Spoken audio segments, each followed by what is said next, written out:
பொறிவாயில் ஐந்தவித்தான் பொய்த்தீர் ஒழுக்க நெறி நின்றார் நீடு வாழ்வார். இந்த ஒரு குறள் என்ன ஆச்சு அப்படின்னாக்க, நான் ஒரு 2016 வருடம் நடுநிசையில் நான் தூங்கிட்டு இருக்கேன். அப்போ 2 மணிக்கிட்ட இருக்கும். அந்த சமயத்தில் இந்த ஒரு குறள் எனக்குள்ளேருந்து வெளியில் வந்துட்டே இருக்கு. என்னடா இது, என்னமோ நமக்குள்ள இந்த ஒரு வாய்ஸ் வருது அப்படின்னு பார்க்குறேன். திரும்பி படுக்கிறேன், திரும்பி இந்த குறள் வருது.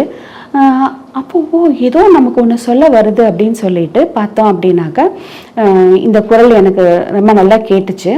ஓகே, உடனே இதுக்கு என்ன அர்த்தம் அப்படின்னு சொல்லிட்டு உடனே நம்மளுக்கு தான் இப்போ ஃபோன் இருக்குதே, அதில் எடுத்து நான் அதுக்கான இதை பார்க்கும்போது, நீ எல்லாத்தையும் இந்த பொறிகள் வாயிலாக வெளியே பார்த்துட்ருக்க, அப்படி பார்க்காம உனக்குள்ள நீ போ என்று சொல்கிற கருத்தை எனக்கு அன்னைக்கு தான் புரிஞ்சது. அது வரைக்கும் நமக்கு பொறிகள்கள் வேற மாதிரி இருக்கும், நம்மளுடைய ஆசிரியர்கள் வேற சொல்லியிருப்பாங்க.